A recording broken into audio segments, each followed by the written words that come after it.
Jalalabad point উঠিয়া 60 টাকা ভাড়া দিতাম এগুক বাংলাদেশের কোনা নইলা তারা কিন্তু আমরা করার বাদ গিয়া পুলিশে দিব না এমপি দিব না মন্ত্রী দিব। রিক্সা ভাড়া এখন সব জায়গায় ওনারা বেশিই চায়। মাঝে মাঝে দেখা যায় রিক্সাওয়ালা ওভার ভাড়া চায়। সম্প্রতি সিলেট মহানগরীতে সর্বনিম্ন 20 এবং সর্বোচ্চ 100 টাকা ধরে বিভিন্ন স্থানের রিক্সা ভাড়া নির্ধারণ করে দিয়েছে মেট্রোপলিটন পুলিশ। তবে এ নিয়ে জনগণের মধ্যে রয়েছে মিশ্র প্রতিক্রিয়া। চলুন দেখে আসি এই ভাড়া জনগণ কতটুকু গ্রহণ করছেন। ও দৌকা বেটা জালালাবাদ পয়েন্ট উঠিয়া 60 টাকা ভাড়া দিতাম এগুক বাংলাদেশের কোনা নইলা 30 টাকা তুমি 60 টাকা কইছো না আমারে আমি বলতেছি আমি টু মাস বেশি রিক্সা ভাড়া বাড়াইছে পুলিশে। এটাও তো তারা করেন না, তারা এর চেয়ে আরো বেশি করে দাবি করে। জিন্দাবাজার থেকে আমাদের বাসায় যেতেছে যে জায়গায় 60 টাকা ওনারা চায়, এটা আমার কাছে মনে হয় না ওয়ার্থ ইট।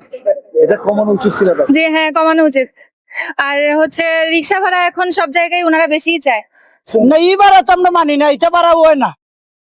একটা রিক্সার ড্রাইভারের ফ্যামিলির নিচে মানুষ 6 থেকে 7 জন আছে, নিম্নে তার 5 জন মানুষ আছে। তার 5 জন মানুষের হানি করছে 100 টাকা লাগে একটা ড্রাইভারে জানে। এটা হচ্ছে মিডল ক্লাস যারা আছে তাদের জন্য ঠিক আছে, বাট যারা হচ্ছে নিম্ন ক্লাস তাদের জন্য এটা ঠিক না, ওদের জন্য হার্ড হয়ে যায় আর কি। বাট নিম্ন ক্লাস যারা লয়াল ক্লাস আছে ওদের জন্য একটু মানে এটা হার্ড হয়ে যায় আর কি, ওদের দিতে এটা অনেক কষ্ট হয়ে যায়। এটাই আর কি ফ্যাক্ট। মানে 40 টাকা তো বলছে, মানে 30 টাকা করলে এটা অনেক বেটার হয়। এটা স্টুডেন্টদের জন্য মানে অনেক চাপ হয়ে যায় আর কি। 100 টাকা তারা কিন্তু আমরা করার বাদ গিয়া পুলিশে দিব না এমপি দিব না মন্ত্রী দিব। আমাদের ঘরের বাদ আমরা রুজি করে খাইতে হইব। জিন্দাবাজার থেকে মেডিকেল গেলে কত টাকা নেওয়া হবে? 50 টাকা ভাড়া। জিন্দাবাজার থেকে মেডিকেল 50 টাকা ভাড়া। 40 টাকা 40 টাকা নির্ধারণ হইলে হয় না। বর্তমান ভাড়া তো 30 টাকা আমরা যতদিন চলে গেছি, বাট এখন 40 টাকা তো বাড়ছে, একটু বেশি হয়ে গেল না? ভাড়া বেশি নেওয়া হয়েছে, 10 টাকার জায়গা 20 টাকা, 20 টাকার জায়গা 25 টাকা। তুলনামূলক আগের চাইতে এখন বেশি ভাড়া নেওয়া হয়েছে। আর এইটা ভাড়াটা অতিরিক্ত বেশি।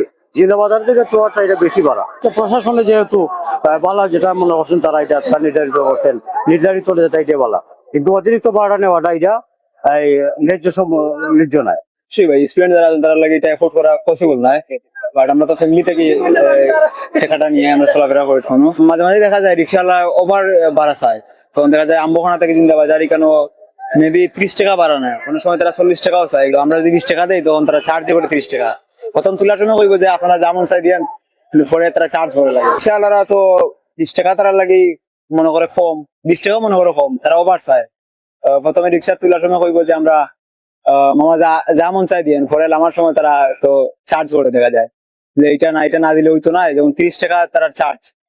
আমরা স্টুডেন্ট যারা আছে আমরা লাগে যেটা টাফ হয়ে যায়। 1 কেজি চাল কিন্তু হইলো না 80 টাকা লাগে না। এই রিক্সা ভাড়া আমরা মানি না। এসি গাড়ি দৌড়া দূরে করে নানি এরার জন্য বেশি। আর আমাদের মতো যারা গরিব আছে তারার জন্য ভাড়া ঠিক আছে। গরিবে ভাড়া কোনোদিন কম দেয় না, ভাড়া কম দেয় ধনী মানুষে। এরা তো এসির ভিতরে বইয়া আমাদের টাকা খাইয়া তারা মনে যেটা কৌটো করবো। গরিব খেয়ে বাঁচলো, খেয়ে মরলো, এগুলো তারা দেখার বিষয় না। তারা কথা দিচ্ছে গরিব মরে গেলে আরো বলা।